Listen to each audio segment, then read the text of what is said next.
بسم اللہ الرحمن الرحیم۔ سورہ مبارکہ فرقان کی آیت نمبر 30 ہے، اور اس آیت کریمہ میں اللہ رسول اللہ کی ایک شکایت کو بیان کر رہا ہے۔ رحمت للعالمین اور شکایت، یہ سمجھنا کار دارد، رحمت، مغفرت، بخشش، معاف کرنا، درگزر کرنا جس کا کام ہو۔ یہ بچہ، یہ جوان پوچھ سکتا ہے نا کہ سرکار دو جہاں نے کون کون سی جنگوں میں کس کس کافر اور مشرک اور منافق کو مارا، تو جواب یہ آتا ہے کہ سرکار نے تو کبھی تلوار ہی نہیں اٹھائی، اس لیے کہ توجہ ہے، نبی مکرم نے دو چیزوں کو کبھی ہاتھ ہی نہیں لگایا، ایک قلم کو اور ایک تلوار کو۔ قلم بھی سرکار نے ہاتھ میں نہیں لیا اور تلوار کو بھی نبی نے ہاتھ میں نہیں لیا۔ تلوار کو ہاتھ میں نہ لینا تو سمجھ میں آتا ہے کہ جو رحمت للعالمین ہو، عالمین میں مشرک بھی آتے ہیں یا نہیں، عالمین میں کافر بھی آتے ہیں یا نہیں؟ اگر عالمین میں مشرک، کافر، منافق سب آتے ہیں تو رحمت للعالمین تو تلوار نہیں اٹھائے گا۔ تو پھر جہاد کیسے مکمل ہوگا؟ صلوات پڑھیں ذرا محمد وآلہ۔ جہاد پھر کیسے مکمل ہوگا؟ تو قرآن مجید میں اللہ نے اپنے حبیب سے یہ حکم نازل فرمایا، وقاتل المشرکین والمنافقین ولا تکلف الا نفسک۔ اے میرے حبیب، مشرکوں اور منافقوں کو قتل کرو اور یہ کام کوئی نہ کرے مگر تم جیسا کرے۔ صلوات پڑھ لیں۔ یا تکلف کا لفظ آیا ہے جی، تکلف کو دل سے تھوڑی مارتا ہے، حتیٰ کافر اور مشرک کو بھی جب مولا کائنات مارتے تھے، منافقین کو جب مارتے تھے تو مولا کو دل سے تو نہیں یہ کام کرتے، تو اب اس کے علاوہ کوئی چارہ نہیں ہے، اس لیے مار رہے ہیں۔ بہت سمجھا لیا پھر مار رہے ہیں، حجت تمام کر دی پھر تم پر تلوار اٹھا رہا ہوں۔ تو یہ جو کام تاخیر سے مؤخر کر کر کے انجام دیا جا رہا ہو، چھوڑ کر بھاگنے دو، جانے دو، آج نہیں کل۔ صلوات پڑھ لیں ذرا محمد وآلہ۔ آج نہیں کل مان جائیں گے، آج نہیں کل شاید ان میں سے کچھ بہتر ہو جائیں گے۔ یہ جو مؤخر کر کے کام انجام دیا جاتا ہے، یہ تکلف کا کام ہوتا ہے، یہ ناپسندیدہ کام ہوتا ہے، تکلف سے ہوتا ہے کام۔ کہتے ہیں تکلف نہ کریں، آپ یہ کھا نہیں رہے، آپ لے نہیں رہے، آپ یہ بول نہیں رہے، آپ یہ کر نہیں رہے، تکلف نہ کریں۔ تو یہ تکلف یعنی جس میں تعامل ہو، جس میں تاخیر کی وجہ ہو، تو لا تکلف۔ اب یہ مکلف اور تکلیف کے خاندان کا لفظ بھی ہے، وہ تکلیف بھی شرعی ذمہ داریوں کو جو تکلیف کہتے ہیں، تکلیف شرعی، تکلیف کے ایام آ گئے، جشن تکلیف، جب بچے نماز پڑھنا ان پر واجب ہو جاتا ہے، 15 سال کا لڑکا اور 9 سال کی لڑکی، تو اس کے حوالے سے جو تقریبات ہوتی ہیں، خاص طور پر ایران عراق میں زیادہ ہیں، پاکستان میں بھی ہیں، تو اس جشن کو بھی کہتے ہیں جشن تکلیف۔ جشن تکلیف یعنی یہ مکلف ہو گیا ہے، یہ ذمہ دار ہو گیا ہے جی، اب اللہ اسے بات کرے گا، یہ اس قابل ہو گیا ہے۔ یہ اردو کا تکلیف بھی اسی خاندان کا ہے۔ تکلیف یعنی اب یہ جو نماز روزہ، اس میں تکلیف ہوتی ہے یا نہیں ہوتی؟ یہ حج جو ہے، اس میں تکلیف ہے یا نہیں؟ تو تکلیف جو اردو میں ہے وہ بھی عربی کی تکلیف سے کوئی متغیر نہیں ہے، مخالف نہیں ہے، تقریباً وہی ملا جلا لفظ ہے۔ یعنی ہم نماز روزہ معمولاً جو بات ہو رہی ہے، ورنہ تو بعض لوگوں کو سال بھر کی 2 رکعت نماز بھی بھاری پڑتی ہے، عید والی نماز، اور بعض لوگ جو ہے وہ ایک سجدے میں آدھی رات گزار دیتے ہیں۔ انہیں سجدے میں مزہ کیوں آ رہا ہے اور انہیں نماز میں ذائقہ کیوں نہیں آ رہا؟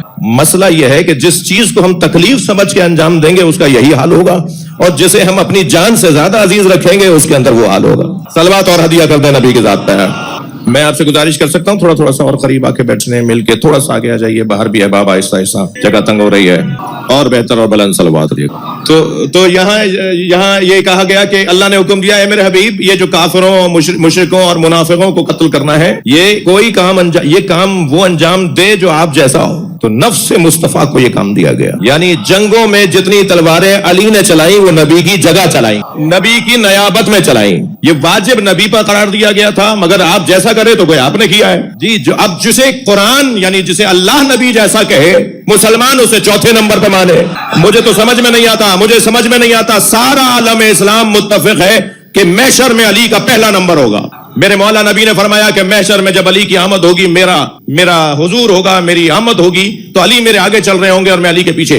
تو ایک صحابی محترم نے کہا، یا رسول اللہ، آپ تو افضل ہیں علی سے، آپ پیچھے کیسے چلیں گے؟ تو حضرت نے فرمایا، تم نے میرا یہ قول نہیں سنا، علی صاحب لوائی، علی میرا علمدار ہے، اور علمدار ہمیشہ آگے چلتا ہے، لشکر پیچھے چلتا ہے۔ تو اب جسے محشر میں پہلا مانا جائے، میں لفظوں کو اور بہتر کرتا ہوں، جو قیامت میں پہلے نمبر پر ہے اسی کو دنیا میں بھی پہلے نمبر پہ ہونا چاہیے، اور آپ کو بشارت ہو اور آپ کو یہ مجدہ ہو کہ الحمدللہ ماحول اسی طرف جا رہا ہے جی۔ آج نہیں کل سبھی اسی دروازے پر آئیں گے، سب کو یہاں آنا ہے، اور یہاں آنے والوں کی تعداد میں اضافہ ہو رہا ہے۔ یہ جب امام بارگاہ بنا تھا، میرے عزیز جناب جون پوری صاحب نجمی بھائی یہ اور جو یہاں کی آبادی کے شخصیات ہیں وہ جانتے ہیں کہ جب بڑا امام بارگاہ شمار ہوتا ہوگا، اب یہ چھوٹا پڑتا ہے، تو امام بارگاہ چھوٹا نہیں پڑا ہے، حسینیوں میں اضافہ ہو گیا۔ اس وقت میں بہت بڑا تھا جی۔ جناب صابر حسین شاہ صاحب تشریف فرمائے، خیرپور کے ایک بڑے مضبوط سائدہ گوٹ خیرپور کے عزادار، ان کا وہاں امام بارگاہ کے متولی ہیں۔ ہمارے بچپن میں ان کا امام بارگاہ بہت بڑا لگتا تھا ہمیں۔ اب وہ گلیوں میں، روڈوں پہ، رستوں میں جگہ جگہ اسکرینیں لگی ہوئی ہوتی ہیں، لوگ اتنے آ گئے ہیں امام بارگاہ چھوٹا پڑ گیا، تو امام بارگاہ چھوٹا نہیں پڑا، لوگ بڑھ گئے، اور یہ تو ہونا ہے۔ یہ ابھی میرے بھائی بہت ہی عمدہ ہمیشہ کلام اچھا پڑھتے ہیں، اچھا کہتے ہیں، جو بھی عزاداری کے فلسفے کے اوپر منظوم کلام پیش فرما رہے تھے، اپنا کلام پیش کر رہے تھے، یہ حقیقت ہے۔ یہ اگر آپ کا عزاداروں کا جہاد نہ ہوتا، یہ مسلسل ماتم، گریہ، مجلس عزاداری کا جہاد نہ ہوتا، تو لوگوں کو ہدایت کا رستہ نہ ملتا۔ بہت سارے لوگ، بلکہ اکثر لوگ اس عزاداری کی برکت سے علی تک پہنچے ہیں۔ تو اس پورے کام کے اندر سب کا اپنا اپنا کردار ہے۔ جنہوں نے حدیث قصہ پڑھی، جنہوں نے مرثیہ پڑھا، جنہوں نے سلام پڑھے، کلام پڑھے، میں ابھی آپ کے سامنے حاضر ہوں، میرے بعد ممکن ہے مجلس کے اندر نوحہ خوانی اور ماتمداری کا سلسلہ ہوتا ہے، حتیٰ زیارت پڑھانے تک۔ اور یہ تو وہ آ گئے کہ جو سامنے آ گئے اور ممبر پر آ گئے اور تخت رضا پر آ گئے، لیکن جو جھاڑو دے رہے ہیں، جو دروازہ کھول بند کر رہے ہیں، جو مجلس کے بعد دوبارہ سے امام بارگاہ میں صفائی کریں گے، جو آپ کے آنے سے پہلے فرش جھاڑ رہے تھے کہ کسی طرح عزاداروں کو کوئی کنکر نہ چپ جائے، انہیں تو ہم نے دیکھا ہی نہیں ہے نا، ان کا مقام حسین کے نزدیک کچھ اور ہے۔ یہ سب لوگ اپنی اپنی جگہ کردار ادا کر رہے ہیں، اور ان سب کی محنت کا نتیجہ ہے عزاداری، اور عزاداری کا نتیجہ ہے ہدایت۔ یہ امام حسین کی عالمی اوپن یونیورسٹی کا ایک کیمپس ہے۔ کربلا یونیورسٹی کی بنیاد رکھی تھی امام حسین نے سن 61 ہجری میں۔ کربلا یونیورسٹی کے پوری دنیا میں کیمپس ہیں جنہیں امام بارگاہ کہا جاتا ہے۔ آنے والا یہاں طالب علم بن کر آتا ہے، یہ چھوٹا سا بچہ بھی کچھ لینے آیا ہے، کچھ نہیں صحیح کم سے کم اس مجلس سے اسے یہ ملے گا کہ جہاں کہیں دیکھے گا نا کسی عالم کو، تو اس حلیے میں دیکھ کر کہے گا ہمارا عالم ہے۔ اسے تہذیب مل رہی ہے، اسے ادب مل رہا ہے کہ بیٹھا کیسے جاتا ہے، مجلس میں آیا کیسے جاتا ہے، مجلس میں جب فلاں ذکر ہوگا تو کیسے سبحان اللہ کہنا ہے، اور کیسے نعرہ لگانا ہے، اور کیسے صلوات پڑھنی ہے، اور کیسے زیارت کے موقع پہ گردن جھکانی ہے، اور کیسے تبرک لائن میں لگ کر لینا ہے، اور تبرک اگر کوئی ایک کھیرا، کوئی ایک ذرہ گر جائے تو اسے کیسے زمین سے اٹھا کر آنکھوں سے لگانا ہے، تبرک کی بے حرمتی نہ ہونے پائے۔ جی یہ کھانا نہیں ہے، یہ تبرک ہے۔ کھانے تو پتہ نہیں کہاں کہاں ہوٹلوں پر ملتے ہیں، امام کے عزا خانے میں تو تبرک ملتا ہے۔ یہ جو یہاں سے ملتا ہے نا، وہ ہمارے رزق میں اضافے کا سبب ہے۔ ہر شخص اپنا اپنا کردار، مکمل ایک نظام تعلیم، مکمل ایک نظام تربیت۔ آپ سب جوتیاں اتار کر بیٹھے ہیں، ہم مجلسوں میں جوتیاں اتار کر بیٹھتے ہیں۔ عزاداری تربیت کیسے کرتی ہے، ایک جملے میں عرض کر رہا ہوں، ہم سب مجلس میں جوتیاں اتار کر آتے ہیں۔ مولا علی نے جوتیوں کا نام دنیا رکھا ہے، ہم اپنی دنیا باہر چھوڑ کر آتے ہیں۔ کوئی ہوگا بھائی، کوئی کتنا بھی حیثیت والا، اتنی بڑی فیکٹری کا مالک اور اتنے 1000 ایکڑ کے زمیندار، اور کوئی ہوگا سیکٹری، اور کوئی ہوگا وزیر محترم، اور کوئی ہوگا گورنر صاحب، لیکن جیسے ہی وہ مجلس میں آ کے بیٹھا حسین کا فقیر ہے۔ ایسا ہی ہے یا نہیں؟ تھوڑی گردن ہلا دے، میری بات جا رہی ہے۔ ایک فیکٹری کا مالک بیٹھا تھا، 4000 مزدور اس کی فیکٹری میں کام کرتے ہیں، اسی کی فیکٹری کا ایک نوکر، ایک ڈرائیور، ایک مزدور مجلس میں آیا اور اپنے ہی مالک کے آگے آ کے بیٹھ گیا، جگہ تھی بیٹھ گیا، اور بیٹھتے بیٹھتے بے خیالی میں لات بھی مار دی۔ اب انہوں نے جو جھک کر دیکھا، مڑ کر دیکھا، تو انہی کی فیکٹری کا نوکر، جسے وہ مثلاً 20,000 روپے تنخواہ دیتے ہیں، تو خیال آیا کہ اسے ڈانٹیں، اس سے ناراضگی کا اظہار کریں کہ پیچھے بیٹھو، نظر نہیں آ رہا میں تمہیں؟ تو جیسے یہ بولنے کی کوشش کی تو فوراً مولا حسین نے ذہن میں خیال ڈالا، یہ تمہارا نوکر نہیں ہے، یہ تمہاری طرح میرا فقیر ہے۔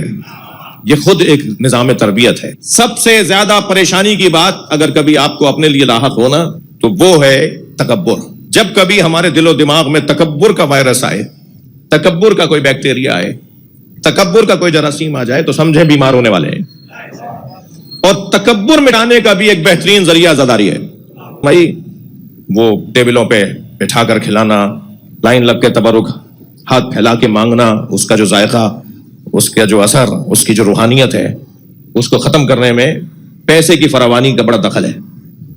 جی ماضی والے فقیر نہیں تھے، ہمارے بڑے، ہمارے جو بزرگوں نے نظام بنا کے دیا تھا وہ مسکین نہیں تھے، فقیر نہیں تھے، پیسہ ان کے پاس اس زمانے کے حساب سے بہت تھا جی، لیکن لائن میں لگ کے تبرک لیں گے، تبرک گرنے نہ پائے۔ اب وہ مجھے معاف کیجیے گا، وہ بوفے کیا بولتے ہیں، میں تو بولنا نہیں چاہ رہا اس لیے بولنا نہیں آ رہا، وہ معلوم ہوا کہ وہ اچھا پھر نوکر فرش بچھا رہے ہیں، نوکر جو ہے کھانا کھلا رہے ہیں، اور اب تو وہ باقاعدہ وہ جو ہوٹلوں میں جو ڈریس پہنے ہوئے ہوتے ہیں نوکر، پتہ چل جاتا ہے کھانا کھلانے والا ہے، اب انہیں بلایا جاتا ہے۔ اب وہ جو مجلس کے بانی اور میزبان ہیں وہ آواز لگا کے کہتے ہیں نہیں یہ کھلا دو، انہیں وہ دے دو، ادھر پہنچاؤ، ادھر پہنچاؤ، تم خود کیا کر رہے ہو بھائی؟ یہ نوکر تو بڑا سیانا ہے، آپ سے پیسے بھی لے گا، حسین سے شاباش بھی لے گا، آپ اپنا موقع ضائع کر رہے ہیں۔ یعنی وہ بانی اپنا موقع اور اب ایک بہترین موقع اسے ملا تھا کہ فرش کو خود سیدھا کرتا، عزاداروں کی جوتیاں خود سیدھی کرتا، خود کھڑے ہو کے تبرک تقسیم کرتا، کرواتا، ساتھ دیتا ان کے.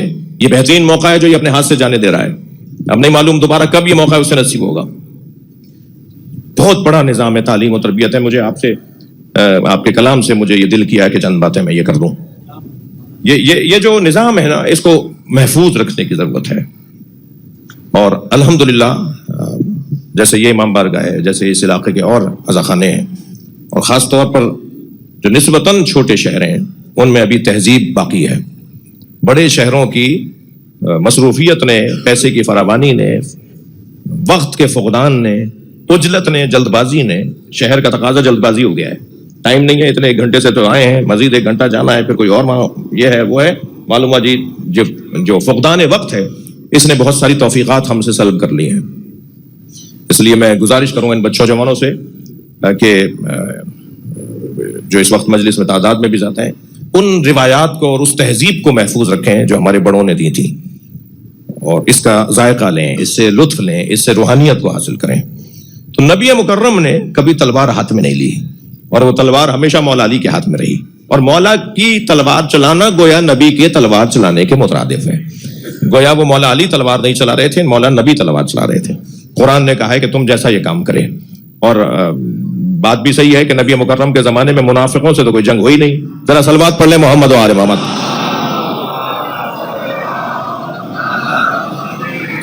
توجہ ہے نا بابا؟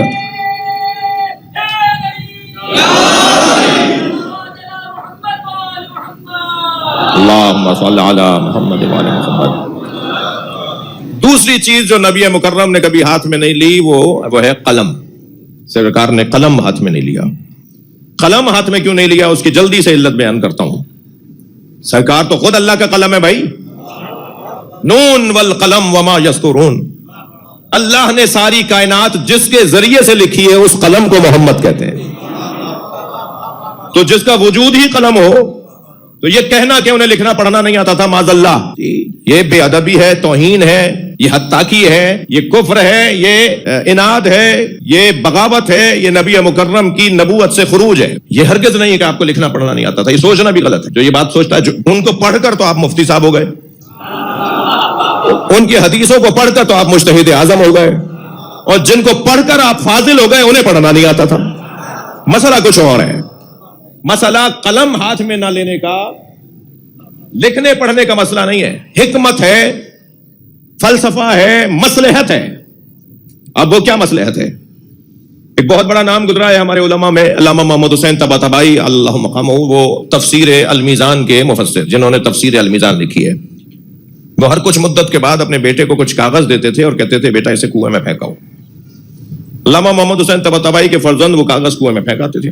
ایک دن ایسے ہی کچھ کاغذ پھینکنے جا رہے تھے کہ رستے میں اتفاقاً ایک کاغذ کا ایک کونا مڑا تو نظر آیا کہ اس پہ ایک مصرع لکھا ہوا ہے. تو اسے سیدھا کر کے دیکھا تو بہترین کلام تھا اس کے اوپر، ایک ایک مصرع بولتا ہوا، ایک ایک مصرع شاہکار ادبی، عرب فارسی ادب کا شاہکار مصرے. دوسرا کاغذ کھولا تو اس میں بھی ایک غزل، تیسرا کھولا اس میں بھی ایک نظم، چوتھا کھولا اس میں بھی ایک کلام. وہ سارے کاغذ جو دیے تھے کہ پھینک کر آ جاؤ کنویں کے اندر، وہ ادبی شاعری کا مجموعہ تھا.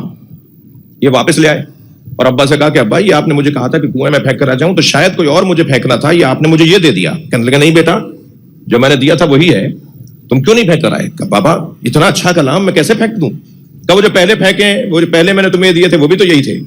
تو تعجب اور بڑھ گیا. کہنے لگے ابا اتنا اچھا کلام. کہنے لگے تمہیں نہیں پتا میں تفسیر قرآن لکھ رہا ہوں، اگر تفسیر قرآن کے ساتھ میرا دیوان بھی آئے گا، میری غزلیں بھی آئیں گی، تو پھر اللہ کے کلام کے ساتھ میرے کلام کا ذکر آئے گا.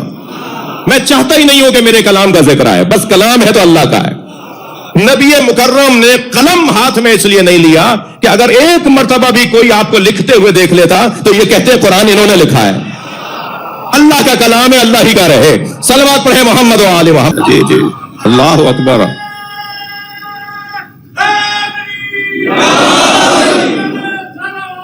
اللہم صلی علی محمد و آل محمد. توجہ کر لیا آپ نے؟